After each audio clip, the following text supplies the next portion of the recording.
Fala, galerinha do Mais 10 Futebol Clube, Dariton Souza chegando na área para falar a respeito das quartas de finais da Copa do Brasil.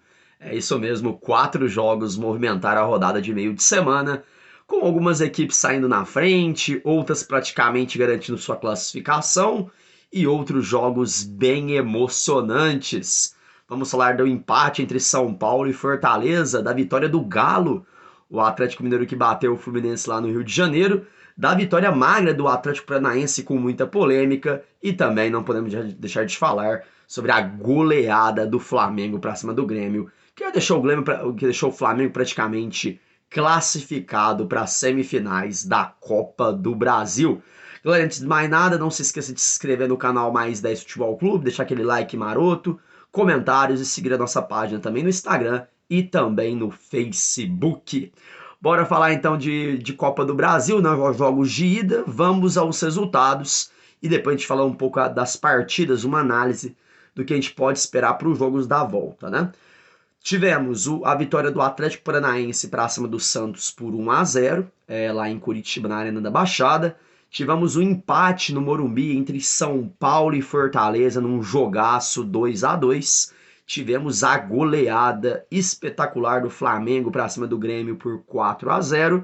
E fechando a rodada, tivemos a vitória do Atlético Mineiro lá no Rio de Janeiro contra o Fluminense por 2-1. Galerinha, vamos falar então sobre o jogo do Atlético Paranaense e Santos, né? Atlético Paranaense e Santos jogaram em Curitiba e o Atlético Paranaense conseguiu um placar mínimo de 1-0. Galera, se fosse na regra anterior, né? Esse 1-0 para o Atlético Paranaense seria um bom resultado, até pelo fato que se ele fizesse um gol na Vila Belmiro, o Santos teria que fazer 3, o que deixaria a situação muito complicada. Só que esse 1-0 acaba sendo pouco pelo que foi a partida. O Atlético Paranaense foi uma equipe melhor no decorrer do jogo, teve as melhores oportunidades, fez 1-0 logo cedo com o Kaiser de cabeça, né? Até uma cena legal que ele, ao comemorar o gol, foi lá e jogou água no treinador do Atlético Paranaense. Ele não gostou muito daquela brincadeira, né? O treinador do Atlético. Mas o Kaiser, que vinha sendo muito cobrado por não fazer gol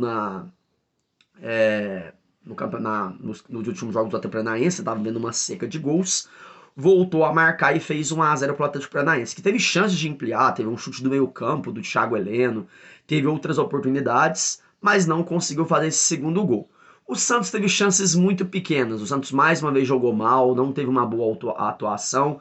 O Diniz começa a ficar muito pressionado no cargo, é o que a gente sabe que vem lá de Santos, é que o Diniz está ficando bastante pressionado. Se ele não conseguir um bom resultado contra o Flamengo pelo Brasileirão, provavelmente o Diniz não deve continuar no comando do Santos. E o Santos não apresenta outra forma de jogar, são os mesmos erros toda hora e sempre com os mesmos jogadores. A jogada aérea, bola nas costas. Mais uma vez, o Felipe Jonathan falhou no gol do Atlético Paranaense, né, na bola que foi desviada no primeiro pau e o Kaiser fez o gol. O Santos mais uma vez apresentou um jogo muito fraco tecnicamente. 1-0 está em aberto. O jogo está em aberto. O Santos pode muito bem vencer o Atlético Paranaense por um gol de diferença e se classificar. O Furacão vem à Vila Belmiro buscando um empate. Sabe que o Atlético Paranaense não tem muita sorte jogando na Vila Belmiro e o Santos também não teria muita sorte jogando lá na Arena da Baixada, né? 2 lances polêmicos marcaram a partida, né? Primeiro, um suposto braço do Kaiser, que fez o gol e teria dominado com a ajuda do braço, do movimento do braço. O VAR não deu o pênalti, o juiz também não confirmou nada.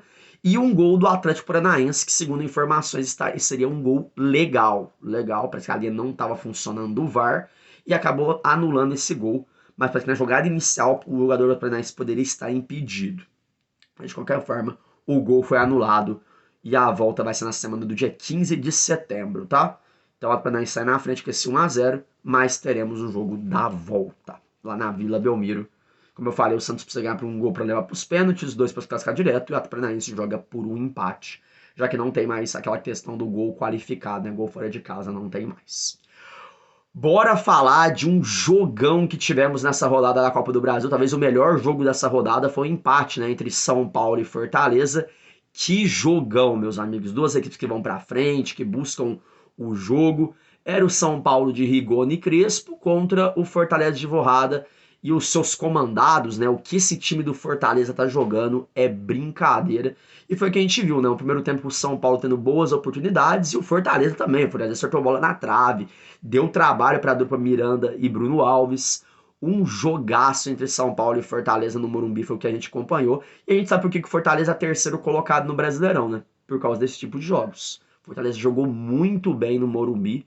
Já no segundo tempo, meus amigos, o São Paulo deu uma acordada, começou a entender um pouco mais a partida, deixou o Fortaleza dominar as melhores jogadas. O Fortaleza dominava o meio-campo do São Paulo, tava tendo mais oportunidades. Mas aí, cara, quando entra um cara que tem estrela e joga muito, é outra coisa, né? O tal do Rigoni joga demais, meus amigos.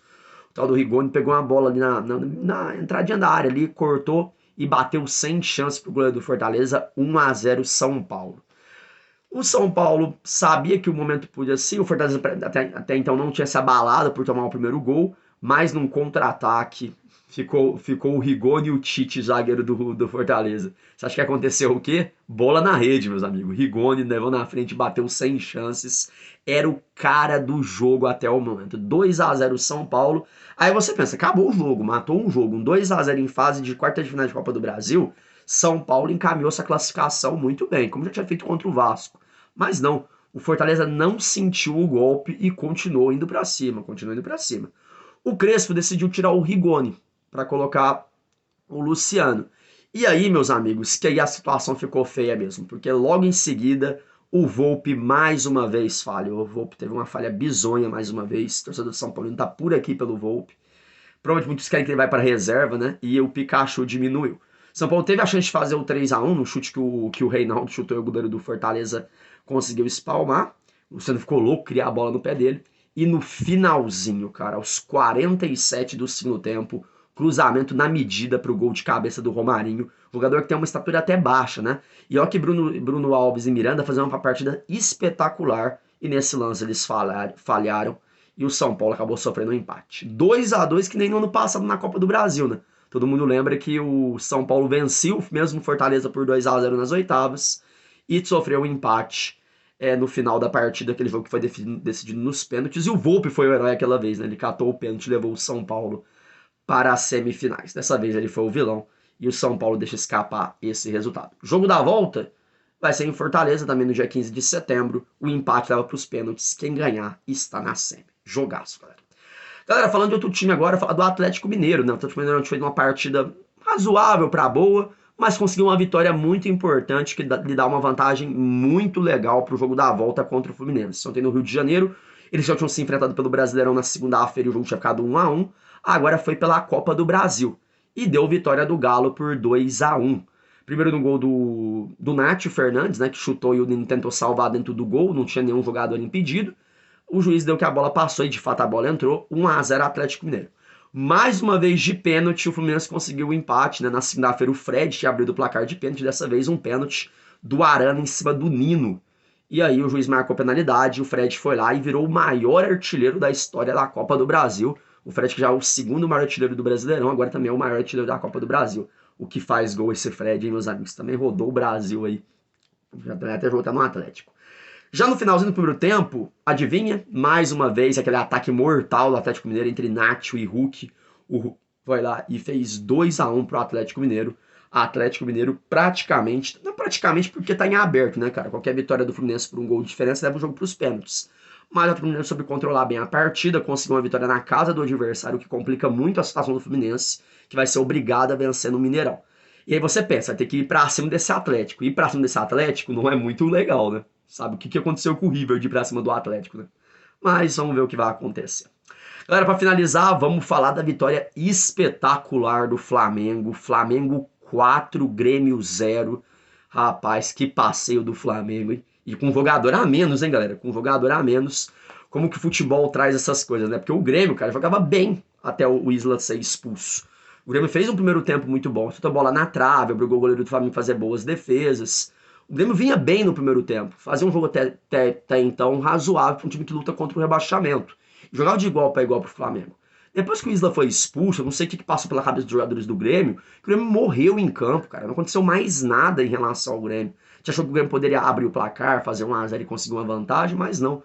No segundo tempo, o Flamengo só fez 4 gols só. O que mostra a força desse elenco do Flamengo, que tem jogadores muito criticados, né? Tipo o Rodinei, que fez gol, o Michel, que foi muito criticado e fez gol também, Bruno Viana, que abriu o placar pro Flamengo, né? Fazendo 1-0. jogadores que estavam sendo muito criticados, e agora o Renato Gaúcho consegue recuperar esses jogadores de uma forma espetacular. O Renato que voltava aí na arena do Grêmio, né, na entrevista coletiva dele, ele falou do carinho que tem pelo aquele grupo do Grêmio, mas ele deu um nó tático praticamente no Filipão. O Filipão teve menor chance de reação, e o Grêmio só vai para o Rio de Janeiro a passeio, né, no próximo dia 15 de setembro, porque não tem menor condição o Grêmio reverter um 4-0, galera. Não tem como mais, esse Flamengo é muito superior a esse Grêmio atual. O Grêmio precisa focar as forças no Campeonato Brasileiro. O Filipão falou assim que a missão do Grêmio não era a Copa do Brasil, ficou bem claro isso, mesmo com o primeiro tempo até razoável do Grêmio, mas no segundo tempo o desnível das duas equipes, o que o Renato mexeu na equipe no intervalo, desmoronou tudo a situação, e esse 4-0 Flamengo é um resultado super justo. Galera, é isso. Foi as informações dos jogos de ida da Copa do Brasil. Um abraço a todos. A qualquer momento, Mais 10 Futebol Clube volta com mais vídeos. Se inscreva no canal e deixa aquele comentário maroto. Copa do Brasil é aqui no Mais 10. Um abraço.